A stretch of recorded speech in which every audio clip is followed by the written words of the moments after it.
Estuvimos viendo entonces en ocasiones anteriores eh, lo que era que no podemos salvarnos a nosotros mismos.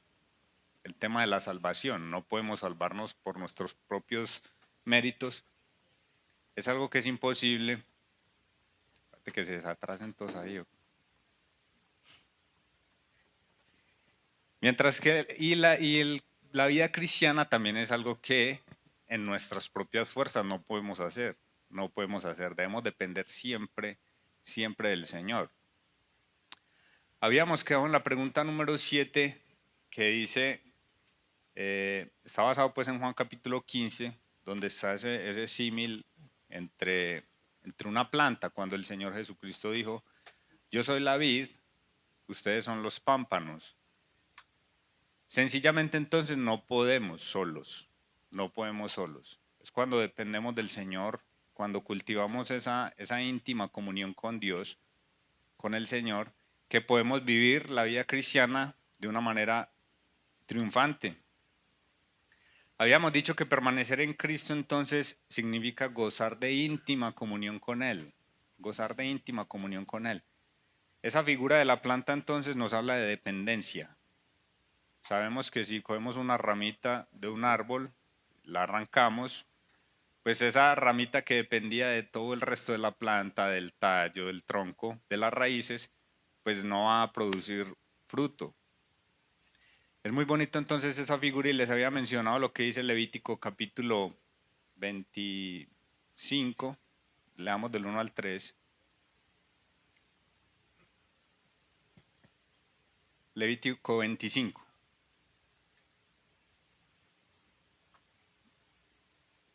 Dice, cuando alguna persona ofreciere, hace dos.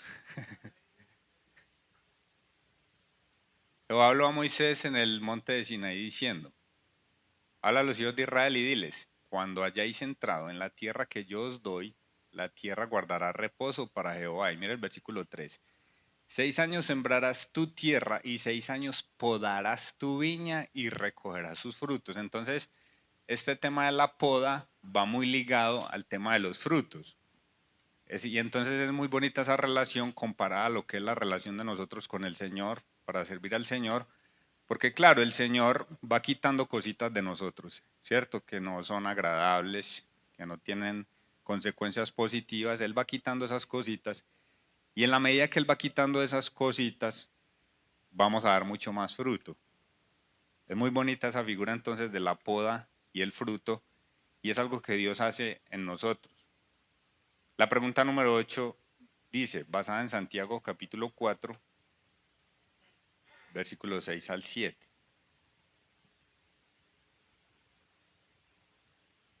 Pero Él da mayor gracia. Por esto dice, Dios resiste a los soberbios y da gracia a los humildes. Someteos pues a Dios, resistid al diablo y huirá de vosotros. ¿Quién? El diablo, ¿cierto? Entonces la pregunta 8 dice, ¿a quién resiste Dios? A los soberbios. Hermanos, hay muchos ejemplos en la Biblia de personas soberbias, de personas orgullosas y de la respuesta que obtuvieron de parte de Dios. Ejemplo, Faraón.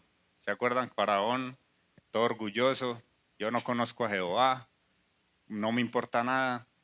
Sennacherib, que también fue rey de Asiria, ¿cierto? Que llegó todo orgulloso también, que porque había vencido en todas partes. Cuando llega a conquistar a Judá, lo que hace el rey Ezequías es que ora. Sí, me parece muy bonito que las cartas que le entrega a Sennacherib dice que las explaya como delante del Señor y se pone a orar y recibe una respuesta del Señor bien bonita porque Dios le dice, ni una sola flecha va a ser lanzada. Y era un ejército numerosísimo. Dice la Biblia que esa misma noche el ángel del Señor salió y mató a ¿cuántos? 185,000. Tremendo. Y este hombre se estaba enorgulleciendo. ¿Dónde están los dioses de Sefarbaín? De yo no sé dónde, yo no sé qué, que ninguno los pudo librar de mi mano. Pero resulta que se encontró con el Dios de Israel. y hasta ahí le llegó el orgullo. Amán, otro hombre también muy orgulloso, era como el segundo al mando, por decirlo así, allá en el imperio, y también fue muy orgulloso y sabemos cómo terminó. Pero quiero que miremos a dos personajes en este momento, Nabucodonosor. El rey Nabucodonosor es como de contrastes. Unas veces lo vemos muy orgulloso, pero después el Señor lo humilla y ya lo vemos diciendo hasta unas palabras muy bonitas sobre el Señor. Daniel capítulo 4, versículo 25.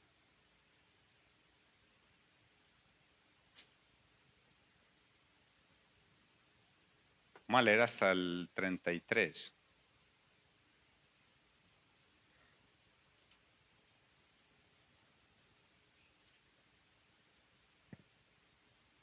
Resulta que el rey tiene un sueño, ¿cierto?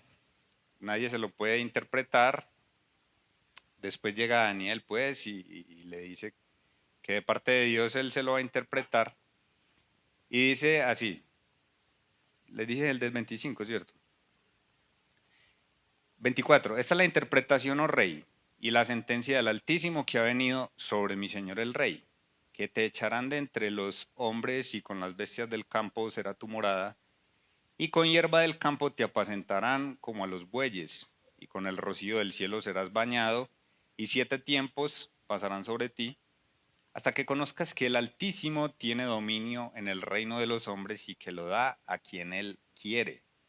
Y en cuanto a la orden de dejar en la tierra la cepa de las raíces del mismo árbol, significa que tu reino te quedará firme luego que reconozcas que el cielo gobierna. Por tanto, oh rey, acepta mi consejo, tus pecados redime con justicia y tus iniquidades haciendo misericordias para con los oprimidos, pues tal vez será eso una prolongación de tu tranquilidad. Todo esto vino sobre el rey Nabucodonosor. Entonces él tiene este sueño de un gran árbol que cubría toda la tierra, que las aves llegaban y hacían los nidos y que daba fruto a toda la tierra. Y todo esto le vino a él y dice, al cabo de 12 meses, un añito apenas pasó cuando recibe la interpretación de esto.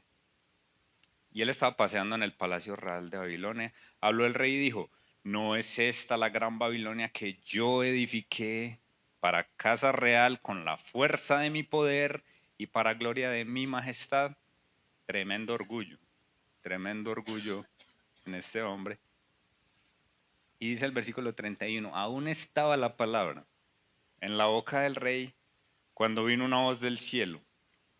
A ti se te dice, rey Nabucodonosor, el reino ha sido quitado de ti, y de entre los hombres te arrojarán, y con las bestias del campo será tu habitación, y como a los bueyes te apacentarán, y 7 tiempos pasarán sobre ti, hasta que reconozcas que el Altísimo tiene el dominio en el reino de los hombres, y lo da a quien él quiere.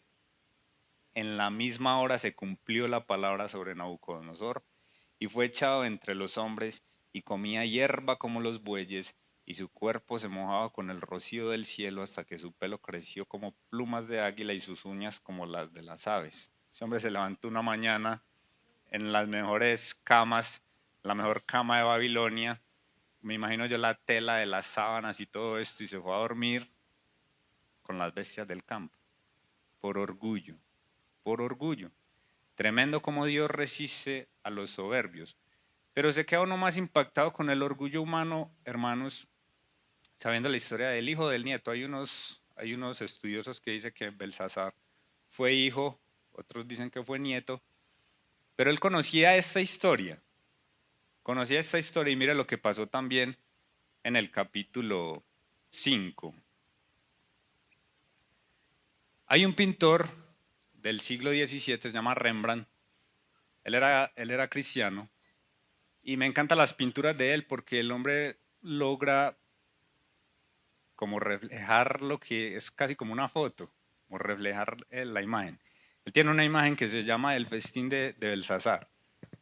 Mírenlo aquí, esa pintura de Rembrandt, que se puede acercar un poquito, los ojos de él.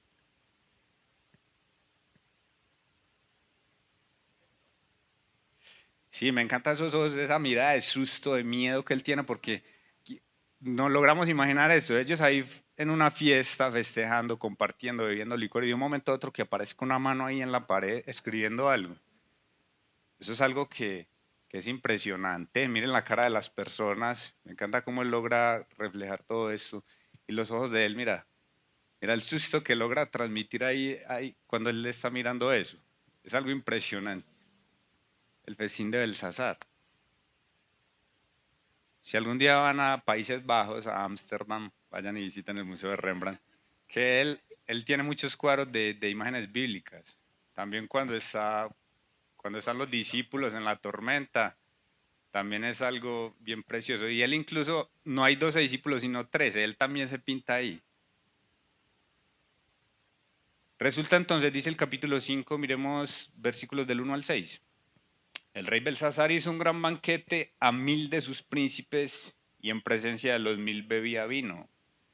Belsasar, con el gusto del vino, mandó que trajesen los vasos de oro y de plata que Nabucodonosor su padre había traído del templo de Jerusalén para que bebiesen en ellos el rey y sus grandes, sus mujeres, sus concubinas. Entonces ellos, el versículo 3 dice, fueron traídos los vasos de oro que habían traído del templo de la casa de Dios y que estaban en Jerusalén, y bebieron en ellos el rey y sus príncipes, sus mujeres y sus concubinas. Ahí lo que él estaba haciendo era profanando lo santo, algo que era muy exclusivo. Eso era algo que solamente era usado en el templo del Señor, para honra del Señor. Y ellos están entonces profanando lo santo y se alegran y se burlan, y como lo hacían burlándose de todos los dioses que habían, creían que este Dios también era así, pero se equivocó. Porque dice, hermanos, versículo 23, cuando pasa todo esto, ellos necesitan una interpretación de la escritura, Daniel también va. Leamos desde el 21, perdón, Daniel 5:21 dice, fue echado entre los hijos de los hombres, su mente se hizo semejante a la de las bestias. Está Daniel recordándole a él lo que pasó con Nabucodonosor. Con los asnos monteses fue su morada, hierba le hicieron comer como a buey, su cuerpo fue mojado con el rocío del cielo, hasta que reconoció que el Altísimo Dios tiene dominio sobre el reino de los hombres y que pone sobre él a quien le place. Y tú, su hijo Belsasar, no has humillado tu corazón sabiendo todo eso. Es decir, él se dio cuenta de lo que había pasado con su padre, precisamente por el orgullo, y aún así, él siguió siendo orgulloso, hermano. Tremendo. Tremendo como Dios resiste a los soberbios.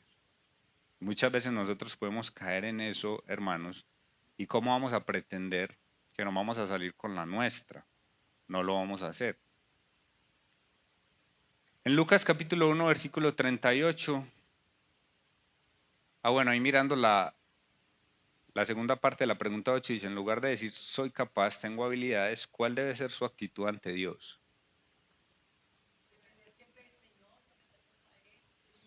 Excelente. Muy bien. ¿Quién tiene algo más? Muy bien. Ahí básicamente son dos cosas según los versículos 7 y 10 de Santiago. Según Santiago, capítulo 4, versículo 7, debemos someternos a él. Luciana.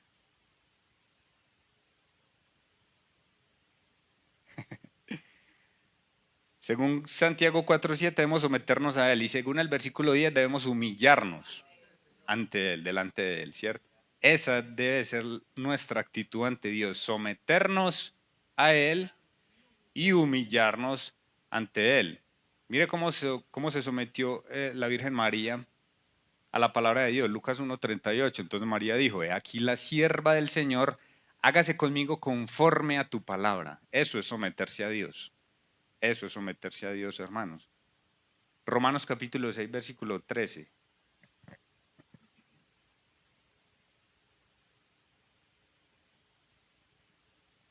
Y tampoco presentéis vuestros miembros al pecado como instrumentos de iniquidad, sino presentaos vosotros mismos a Dios como vivos de entre los muertos y vuestros miembros a Dios como instrumentos de justicia.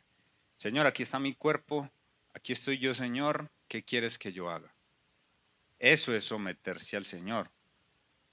La palabra someterse es la palabra griega hupotazo, significa subordinarse, ponerse a disposición de otro. Y eso es lo que nosotros debemos hacer con el Señor, ponernos a disposición de Él, someternos completamente a su voluntad. Y ahí implícitamente, hermanos, cuando nosotros hacemos eso, le estamos diciendo al Señor, yo no soy capaz, Señor, yo no sé qué hacer, yo soy ignorante. Y eso es una actitud de humildad que el Señor valora mucho. Y también debemos entonces humillarnos. Primer libro de Reyes, capítulo 3, versículo 7. Salomón, que Salomón empezando tiene una actitud tan hermosa que es lamentable como terminó. Pero mire la actitud de él cuando asume el reino. Ahora pues Jehová Dios mío, tú me has puesto a mí, tu siervo, por rey, en lugar de David mi padre, y yo soy joven y no sé cómo entrar ni salir. Qué bonita actitud de humildad, ¿sí o no? ¿Se está humillando delante de Dios o no? Se humilló delante de Dios. Y luego lo que hace es que le pide sabiduría a Dios y Dios le dice, porque me has pedido sabiduría y no riqueza ni poder, te voy a dar sabiduría, riqueza, poder. Qué bonita actitud tenía él antes, hermanos. Él decía, no sé ni cómo entrar, no sé ni cómo salir. Se humilló delante de Dios y Dios lo exaltó. Lamentablemente, hermanos, terminó mal. Que Dios nos ayude a terminar bien. Que Dios nos ayude a terminar bien la carrera cristiana. Entonces, Dios resiste a los soberbios y nuestra actitud debe ser someternos a Él, humillarnos delante de Él. Esa debe ser nuestra actitud. La pregunta número 9 dice, ¿hoy existen rivalidades entre ministerios o iglesias? ¿Es así o no? Lamentablemente es así. Y en muchas partes. Es tremendo, hermano. Se queda uno pensativo, ¿no? ¿Cómo así, hombre, que en una iglesia donde hay cristiandad, cómo es posible que esto suceda? ¿Cierto? Ministerios grandísimos y todo esto, que ocurran estas cosas, uno se queda sorprendido. Pero existe y existe mucho, mucho. De ahí que nosotros no pongamos, hermanos, la confianza ni en tal ministerio, ni en tal pastor, ni en tal otro, porque en cualquier momento esa persona, ese ministerio falla en BBN, puede decir uno, no, es que BBN, no, ahí también hay hombres y pueden ocurrir cosas. De ahí que nosotros no debamos poner la confianza en eso, sino en Dios. Hoy existen rivalidades entre ministerios o iglesias, pero a fin de cuentas, ¿quién da el crecimiento? Dios. Dios. Primero los Corintios capítulo 3, versículo 4 al 6.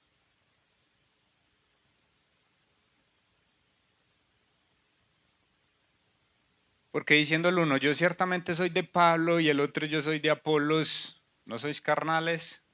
¿Qué pues es Pablo y qué es Apolos? Servidores por medio de los cuales habéis creído, y eso según lo que a cada uno concedió el Señor. Yo planté, Apolos regó, pero el crecimiento lo ha dado Dios.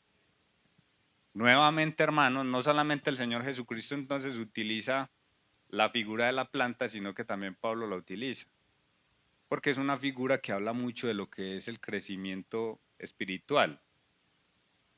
Es una figura bien bonita, la figura de la planta. Pablo entonces fue el que inició la obra ya en Corinto.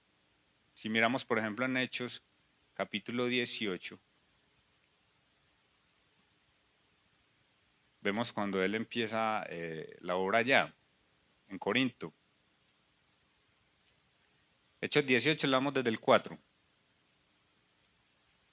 Discutía en la sinagoga todos los días de reposo, persuadía a judíos y a griegos. Cuando Silas y Timoteo vinieron de Macedonia, Pablo estaba entregado por entero a la predicación de la palabra, testificando a los judíos que Jesús era el Cristo. Pero poniéndose y blasfemando esto, les dijo, sacudiéndose los vestidos, vuestra sangre sea sobre vuestra propia cabeza, yo limpio. Desde ahora miré a los gentiles.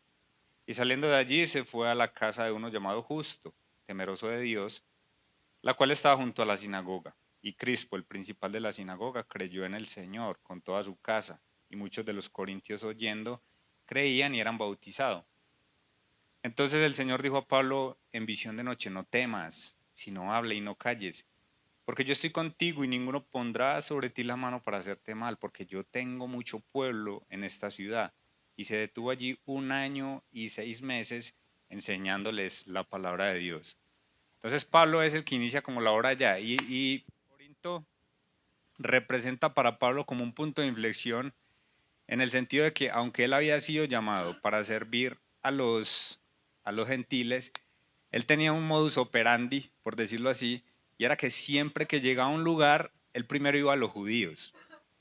Él primero iba a los judíos, a las sinagogas, les enseñaba de la palabra de Dios. Con el Antiguo Testamento trataba de persuadirlos que Jesús era el Cristo, que todas esas figuras de circuncisión y todo eso eran precisamente figuras que anunciaban a Cristo. Pero resulta que en todas partes se encontraba ese rechazo, y entonces es en Corinto donde él dice: listo, ya vamos a dedicar por entero a los gentiles. Y él entonces dice que se quedó ¿cuánto tiempo allá? 1 año y medio. 1 año y medio allá fundando esta iglesia. ¿Cómo quedará de firme, pensaría uno, una iglesia fundada por el apóstol Pablo, cierto? Pero aún así va pasando el tiempo y va necesitando que surjan nuevos líderes, y ahí es donde después entra la figura que es Apolos, que fue una gran herramienta. Apolos, una gran herramienta de Dios para construir, para consolidar la iglesia allá. Versículo 24, ahí mismo en Hechos 18. Llegó entonces a Éfeso un judío llamado Apolos, natural de Alejandría, varón elocuente, poderoso en las escrituras. Este había sido instruido en el camino del Señor, y siendo de espíritu fervoroso, mire qué lindas actitudes menciona la Biblia sobre él, hablaba y enseñaba diligentemente lo concerniente al Señor, aunque solamente conocía el bautismo de Juan. Tenía muy buenas intenciones, por ahí había algo que corregir, y se encontró con una parejita muy linda, que eran ¿quiénes? Aquila y Priscila. Comenzó a hablar con denuedo en la sinagoga, pero cuando leyeron Priscila y Aquila, le tomaron aparte y le expusieron más exactamente el camino de Dios. ¡Qué prudencia! Me encanta la prudencia de ellos dos, porque ellos lo ven a él predicando con ese espíritu fervoroso, con esa elocuencia, pero solamente estaba predicando el bautismo de Juan. Faltaba la parte más importante: Cristo el Señor pagando por todas las deudas de todos. Y ellos no lo hacen públicamente: venga, venga, espera, a ver, usted está equivocado. Ellos no lo avergonzaron de esa manera. Dice que ellos lo tomaron como aparte. Venga, hermano, qué bueno lo que usted está haciendo, pero mire, falta esto y esto y lo otro. ¿Y cómo utilizó el Señor esto de precioso? Si ellos hubieran hecho quizás estos, nos hubiéramos perdido de un gran predicador y un gran hermano, donde llegan y le digan alguna cosa, alguna palabra maldicha, ¿cierto? Lo expongan allá a la humillación o algo.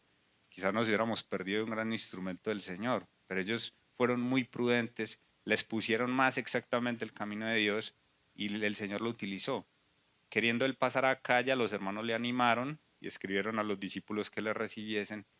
Y llegado él allá, fue de gran provecho a los que por la gracia habían creído, porque con gran vehemencia refutaba públicamente a los judíos, demostrando por las escrituras que Jesús era el Cristo. Tremendo. Entonces, tiempo después de que Pablo continúa su ministerio, llega este hombre Apolos, y Dios lo utiliza para el crecimiento allá en la iglesia en Corinto. Pero ¿qué pasa? Los corintos, algunos de ellos muy carnales, empezaron a hacer grupitos. No, yo soy de Apolos, yo soy de Pablo, yo soy de Cefas, yo soy de Cristo. Y ellos empezaron a hablar así hasta que Pablo les dice: venga un momentico, es que ni Apolos, ni Pablo, nada. El crecimiento viene es del Señor, del Señor. El crecimiento viene del Señor. El crecimiento, hermanos, así como el nacimiento, vienen de Dios. Pregunta número 10. basado en 1 Corintios capítulo 3, versículos desde el 11 hasta el 15, enseña la forma en que algunos cristianos edifican sus vidas. Unos, subrayan esto, en el poder de Dios construyen con oro, plata y piedras preciosas. Otros, ¿por qué? Por esfuerzo propio usan madera, heno y paja. ¿Qué pasará al final?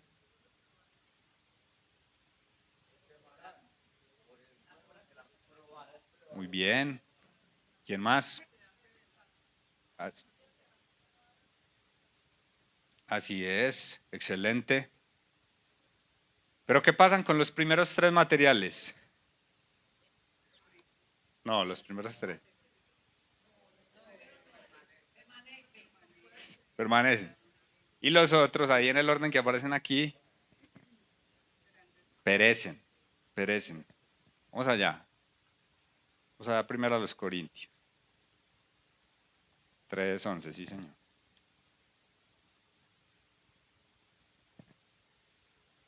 ¿Por qué nadie puede poner? Bueno, leamos desde el 9. Qué pena con Diego, cómo le cambió las reglas ahí.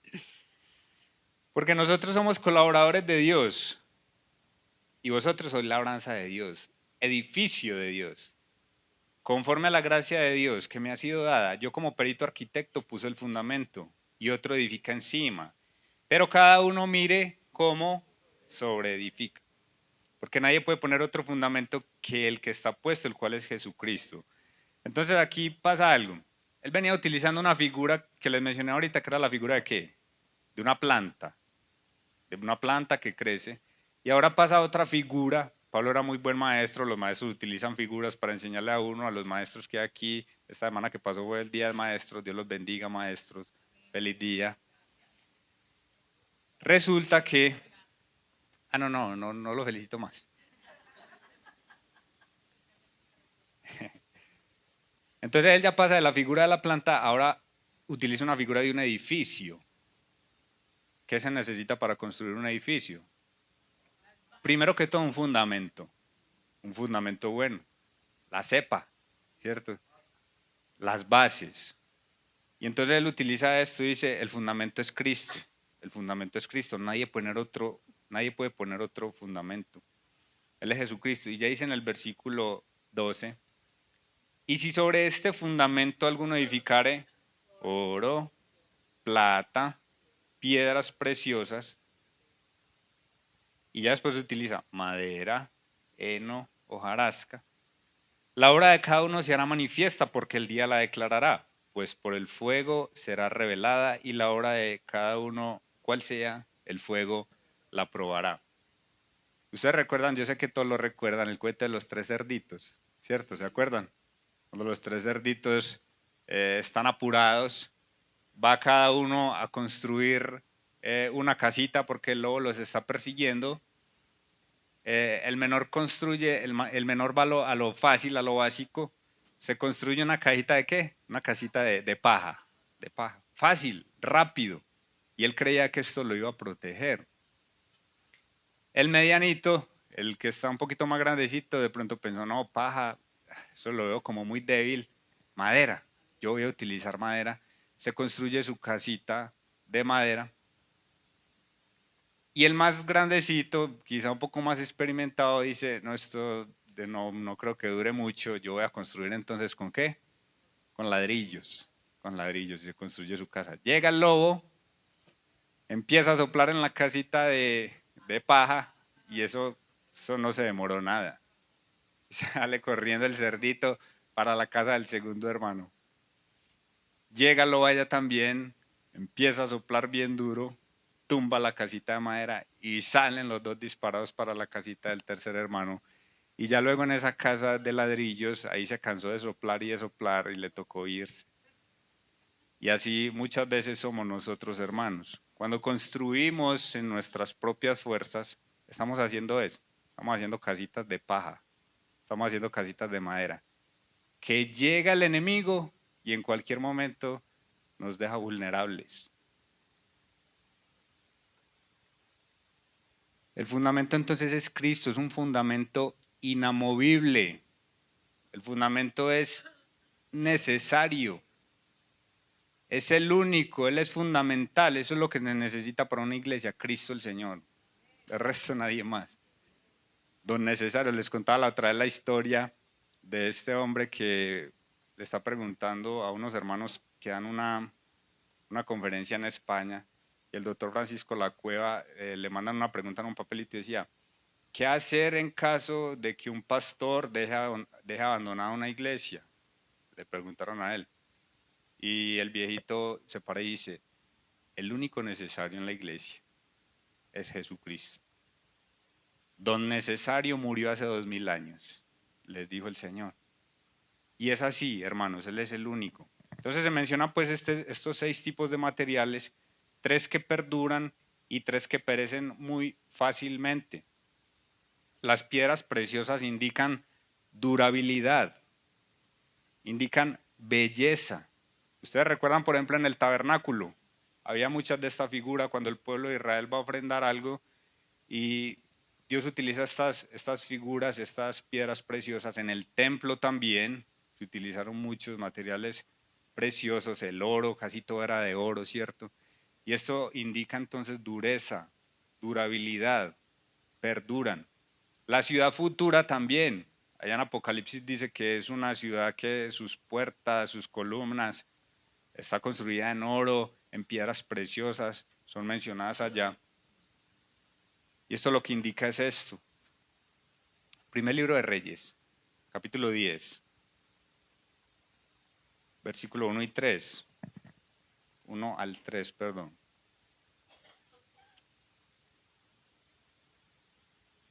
Cuando usted quería honrar a alguien, le daba precisamente cosas de valor. De hecho, hasta el día de hoy se ve o no.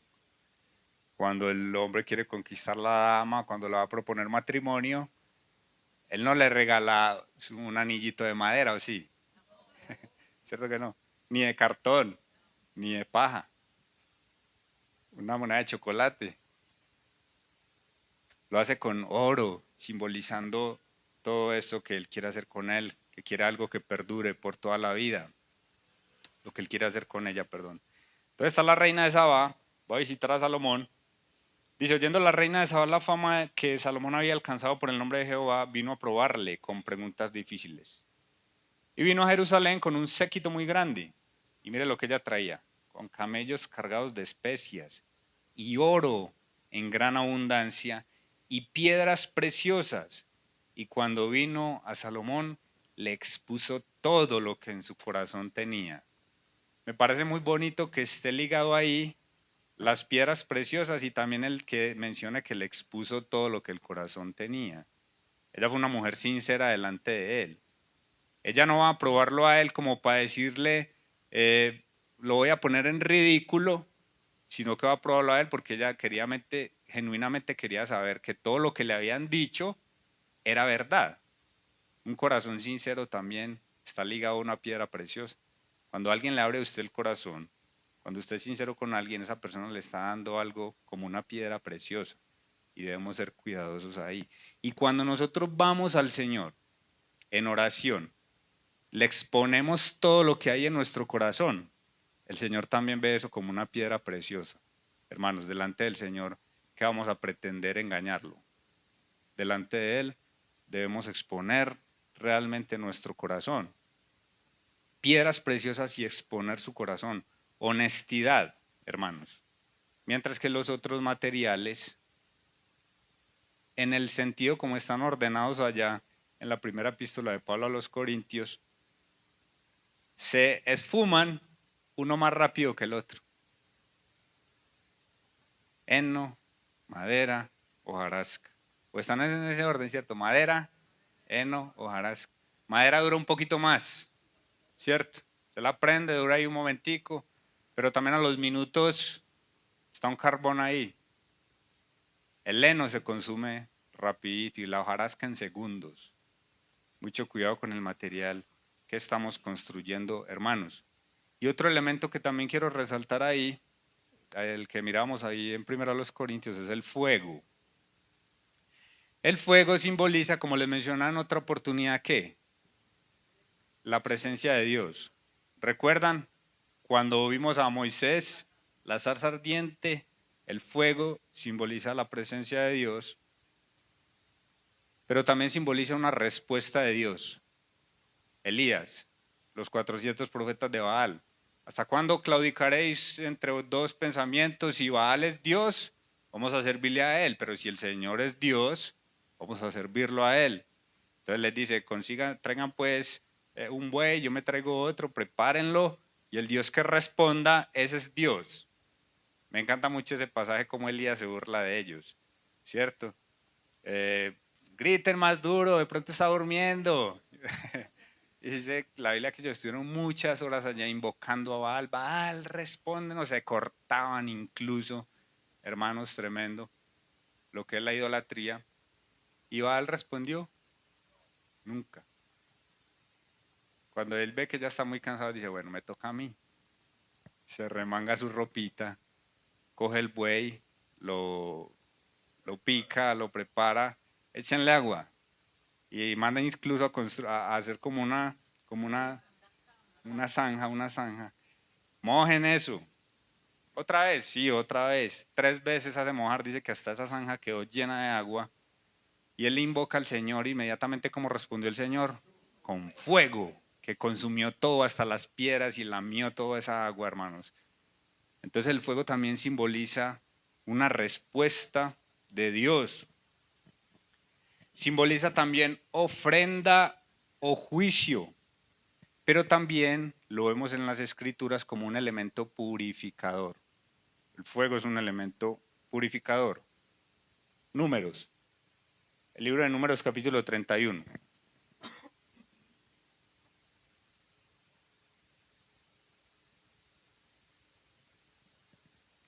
Vamos a leer hasta el versículo 22. Números 31, 22 y 23.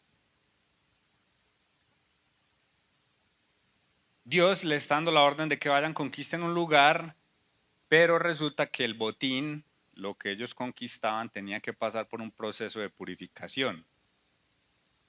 Ciertamente el oro y la plata, el bronce, hierro, estaño y plomo. Bueno, nada menos ayer que estaba hablando con un compañero sobre el tema de los metales, estábamos averiguando a cuánto se funde el plomo y el oro. El plomo se funde como a 320 grados centígrados y quién sabe cuál es el punto de fusión del oro. 1063 grados centígrados. Eso es mucho el calor que hay que darle para derretirlo, para después moldearlo. La plata, el bronce, hierro, estaño y plomo. 23. Todo lo que resiste el fuego, por el fuego lo haréis pasar y será limpio. Bien que en las aguas de purificación habrá que purificarse y haréis pasar por agua todo lo que no resiste el fuego. Entonces el fuego es un elemento de purificación, según la Escritura. Y también Zacarías capítulo 13, versículos 8 y 9. Acontecerá en toda la tierra, dice Jehová, que las 2/3 partes serán cortadas en ella y se perderán, mas la tercera quedará en ella. Y meteré en el fuego a la tercera parte y los fundiré como se funde la plata y los probaré como se prueba el oro. El fuego es ese elemento que lo que hace es probar si realmente algo es real. Y eso es lo que va a pasar, hermanos míos, en lo que es el tribunal de Cristo. El tribunal de Cristo. Sus ojos son como fuego. Y a eso es a lo que se refiere la Escritura cuando en Apocalipsis capítulo 1 lo dice. Apocalipsis 1, del 10 al 14. Yo estaba en el Espíritu, dice Juan, en el día del Señor, oí detrás de mí una gran voz como de trompeta, que me decía, yo soy el Alfa y la Omega, el principio y el último. Escribe en un libro lo que ves y envíalo a las 7 iglesias que están en Asia, a Éfeso, Esmirna, Pérgamo, Tiatira, Sardis, Filadelfia y la Odisea. Y me volví para ver la voz que hablaba conmigo, y vuelto vi 7 candeleros de oro, y en medio de los 7 candeleros a uno semejante al Hijo del Hombre, vestido de una ropa que llegaba hasta los pies, ceñido por el pecho con un cinto de oro, y mire lo que dice el 14, su cabeza y sus cabellos eran blancos como blanca lana, como nieve, sus ojos como llama de fuego. Eso es a lo que se refiere Pablo cuando menciona ya que el fuego lo probará. El Señor prueba todo. Sus ojos perciben lo que, lo que nuestros ojos no pueden. Nosotros podemos ver, hermanos, voy a poner a mí como ejemplo, un ejemplo malo. De pronto me pueden ver sirviendo, enseñando, predicando el evangelio, cantando, tocando guitarra, pero resulta que lo estoy haciendo mal. Resulta que lo estoy haciendo para que me vean, resulta que lo estoy haciendo para que me digan muchas gracias, un abracito. El Señor lo ve, ustedes quizá no lo ven, pero el Señor sí lo ve. El Señor ve todo eso. El fuego demostrará si lo que hicimos o dejamos de hacer, porque muchas veces abstenerse de algo, estoy dejando de beber licor, lo estoy dejando de hacer para que me vean y yo 25 años sin tomar una sola copa de licor, mírenme a mí. Si se construyó para nuestra gloria o para su gloria. Si lo hicimos en la carne o si lo hicimos en el espíritu. Volviendo allá primero a los Corintios, el capítulo 3.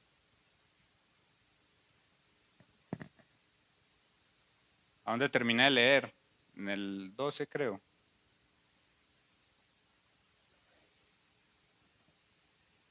13. La obra de cada uno se hará manifiesta porque el día la declarará, pues por el fuego será revelada.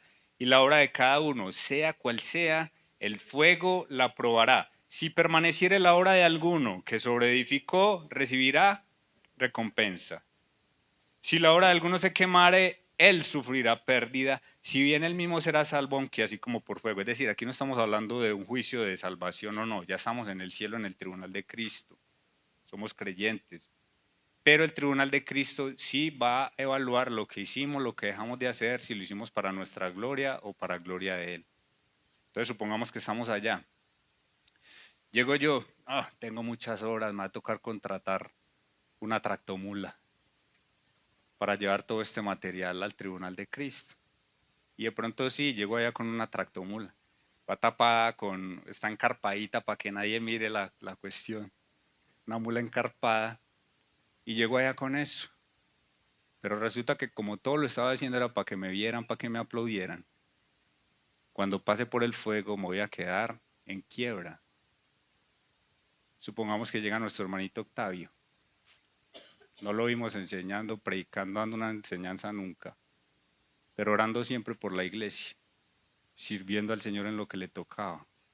Diligente allá en la puerta dándole una sonrisa a los hermanos que llegaban y un abrazo. Y lo vemos aparentemente sin nada, pero saca del bolsillito de la camisa una piedra de oro. Él recibe recompensa y yo recibo vergüenza. Así, hermanos, es que nosotros debemos servir al Señor con una correcta intención siempre, siempre, porque podemos engañar a todo el mundo, pero al Señor nunca jamás lo vamos a poder engañar. El fuego demostrará si lo que se hizo se construyó en el espíritu o en la carne. Muchos dicen, soy capaz e inteligente, tengo habilidades.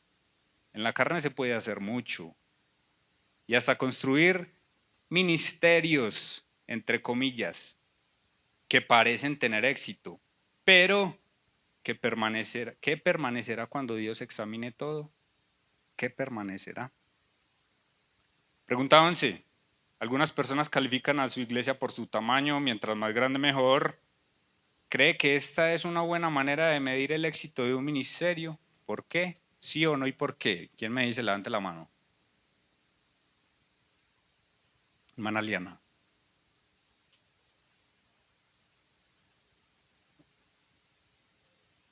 Excelente. ¿Quién más? Isa.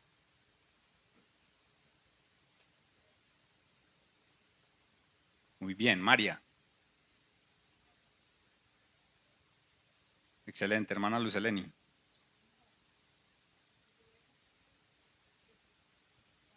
Excelente. Ana Cecilia. Amén.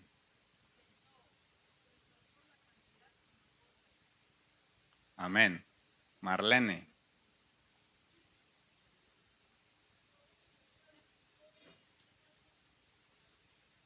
Excelente. Hermanita.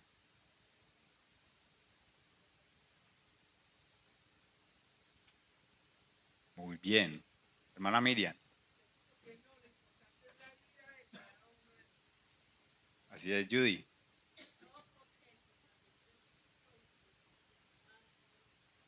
Amén. Yami. Excelente. Tía Ludari.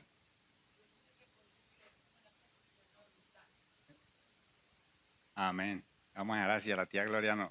Mentiras. Mentiras, sí. Excelente. Excelente. ¿Qué tías más pilas tengo yo? Sí. Dígame.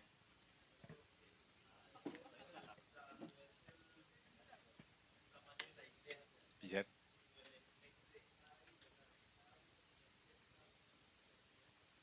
Así es, hermanos. Da, hermanos, hay mega iglesias así. Así. Mega iglesias. 3.000, 4.000, 5.000 personas. Que uno después va y conversa con personas que asisten allá. Hermanos, no saben ni cómo se nace de nuevo. No lo saben. No saben ni cómo nacer de nuevo. Simplemente van a estos lugares allá, cantan y todo esto y creen que ya con eso están muy bien. Y resulta que están perdidos. El hermano Adrian Rogers decía, el diablo se deleita más enviando gente al infierno desde las bancas de las iglesias que desde las discotecas.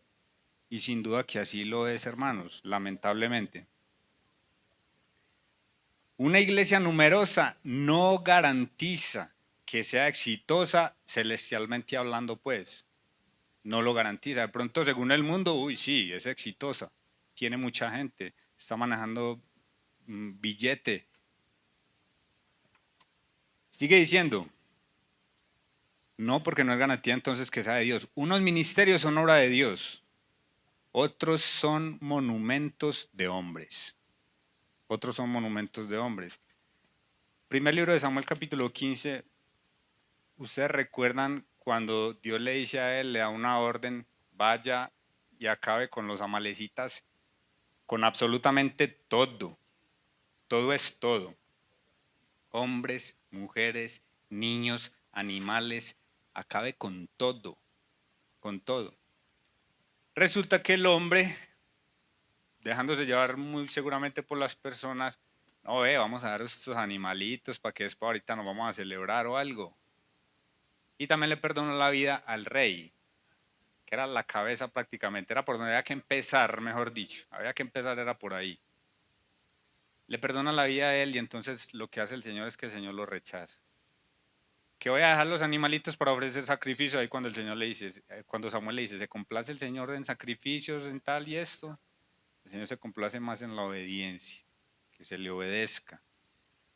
Y resulta que Saúl, se da cuenta de su error. Dice, sí, yo pequé, pero lo dice de una forma muy superficial. ¿Cómo nos damos cuenta de que no hubo un arrepentimiento verdadero ahí? Porque mire, por ejemplo, ahí en primer libro de Samuel, capítulo 15, mire lo que dice el versículo 8. Bueno, no, ahí es lo que le estaba comentando, cuando él toma vivo al rey y todo esto, lo lleva ante el Señor. Versículo 17 le dice Samuel, ¿cómo era la actitud de él y cómo era ahora? Le dice, aunque eras pequeño en tus propios ojos, no has sido hecho jefe de las tribus de Israel y Jehová te ha ungido por rey sobre ti. Porque cuando lo ungieron, él dijo precisamente eso, yo soy de las pequeñas, ¿quién soy yo? Porque yo, cierto, él se consideraba pequeño, pero ya después se fue agrandando. Y dice el versículo 28. Samuel le dijo, Jehová ha rasgado hoy de ti el reino de Israel, lo ha dado a un prójimo tuyo mejor que tú. Además, el que es la gloria de Israel no mentirá, ni se arrepentirá, porque no es hombre para que se arrepienta. Y él dijo, yo he pecado, pero te ruego que me honres delante de los ancianos de mi pueblo y delante de Israel, y vuelvas conmigo para que adore a Jehová tu Dios. Entonces vemos a Samuel, dice, sí, pequé, pero es como un remordimiento, no arrepentimiento genuino. Porque él dice, está buscando su honra, te ruego que me honres, venga, vaya conmigo allí para que las personas vean que usted todavía está conmigo y así.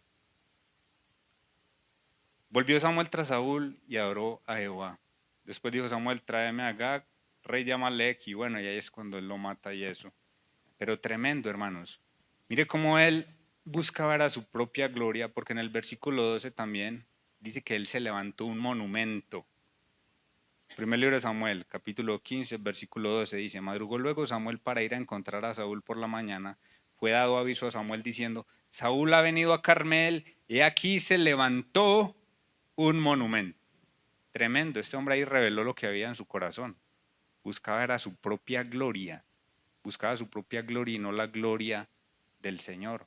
Te ruego que me honres. Tremendo, hermanos, y así hay muchos ministerios en la actualidad, lamentablemente. Pastores que se pelean por quién tiene más miembros en su iglesia.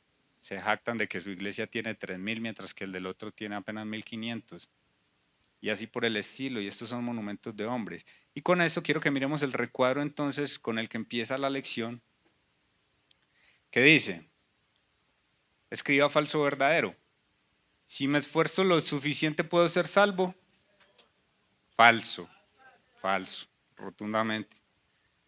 Si me esfuerzo lo suficiente, ¿puedo ser un cristiano victorioso? Falso, falso completamente. Tercero, ¿hay ministerios basados más en la fuerza de voluntad de un hombre que en el poder de Dios? Alce la mano quien dice falso.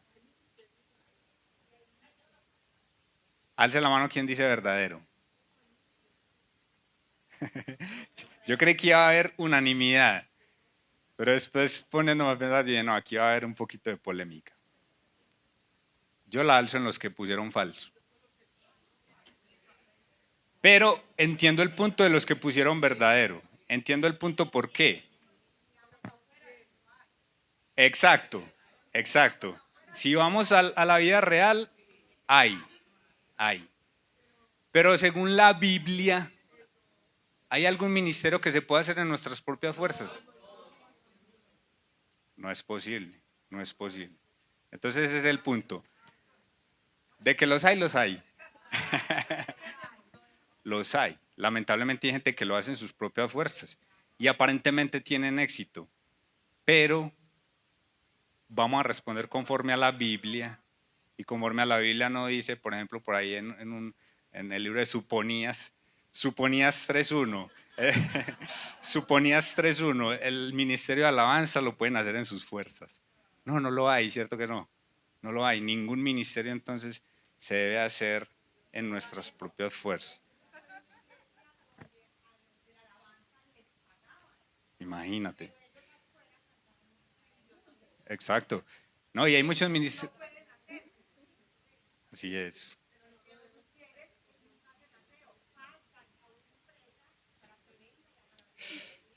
Tremendo. Así es. Así es. Entonces, personalmente, cuando me toque calificar este módulo, si ahí pusieron falso o verdadero, pues no les voy a poner tampoco que lo hicieron mal, porque entiendo el punto desde el cual lo están haciendo. Entiendo el punto. Exacto, sí. Bueno, hermanos, sigue diciendo. Pregunta número 12. Cuando la vida cristiana llega a ser una vida de esfuerzo propio, se convierte en otro evangelio, lo cual es repugnante para Dios. Y les invito a que lean toda la epístola a los Gálatas en la casa. Pablo trató el problema del legalismo en Gálatas. Algunos querían exigir a los nuevos creyentes que se sometieran a la circuncisión y a otras prácticas de la ley. Hoy sucede algo similar.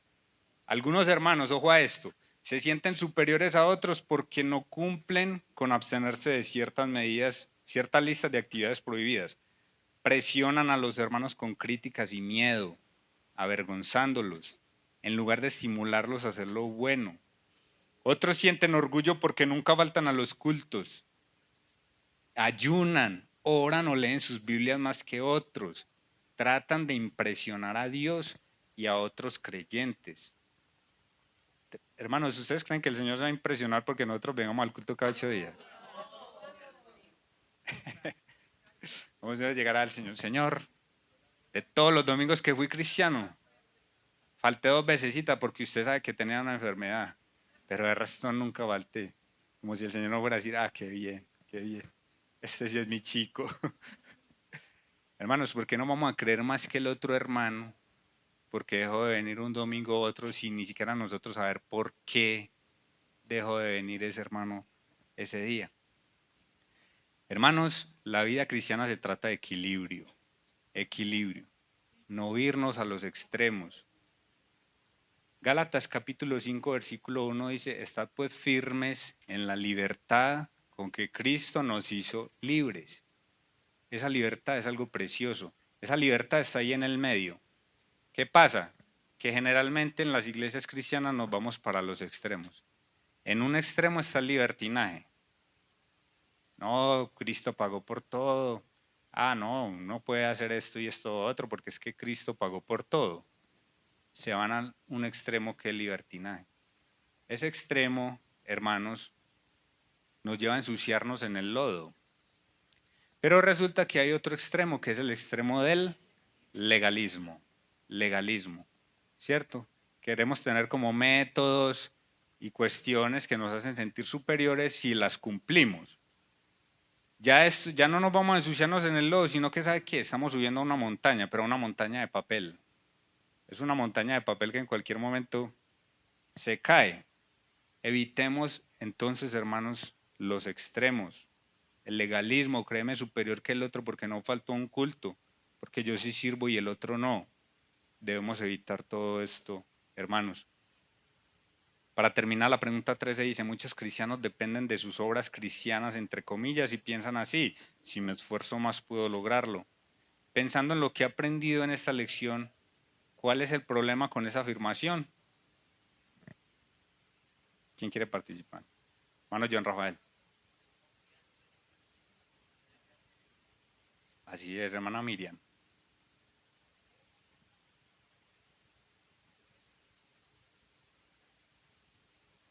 Así es, hermanos. Hermano Oscar.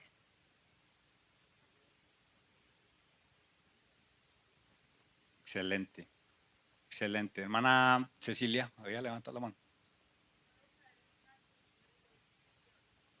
Excelente. Ve, hermanos, me gustó mucho como decía la que dijo Oscar, porque para concluir traía el ejemplo de Naamán. ¿Qué iba a decir mi hermano Villamil? Así es. Para concluir, mencionar, hermanos, la historia de Naamán. Naamán entonces, esta muchachita se da cuenta que él está enfermo, le dice, en Israel hay un profeta, vaya allá, que él lo puede sanar. Resulta que él va para allá. Pero los seres humanos tenemos la tendencia a sobrepensar, ¿sí o qué? Sobrepensar todo. Entonces nada más yo me imagino por el camino pensando, ¿cómo mira a sanar ese señor? ¿Será que le habla a Dios? Inmediatamente va a haber un fuego, o qué, ¿cómo será? O un viento que se va a ver, o un estruendo. Él se está imaginando su mera película ahí. Cuando resulta que ni siquiera Eliseo se asomó, sino que le mandó al siervo y le dijo, vaya, dígale que se bañe en el Jordán 7 veces, que se meta 7 veces al Jordán. Y él ni siquiera le da la cara. Él se imagina que por ser, hermano, es como ser un ministro de defensa el día de hoy, lo que era Naamán, ministro de defensa de Siria. Él se imagina que de pronto le iban a recibir con pompa, lo que fuera. Y no, Eliseo le dice, vaya, dígale que se meta, ni siquiera le da la cara, que se meta al río. Y él sale y se va todo enojado. No, yo pensaba que él me iba a sanar y tal. Gracias a Dios por los amigos de Naamán, por los siervos, que le dice, mi señor, si él te hubiera pedido otra cosa más difícil, no lo hubieras hecho. Y el hombre como que entra en razón y le dice, pues sí, cierto, tienen razón. Vamos. Va y se mete.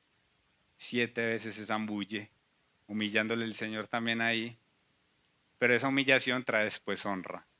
Mientras que al contrario, el orgullo trae después desgracia. Dice que salió de ahí que la carne era como qué? Como la de un niño, como la de un niño.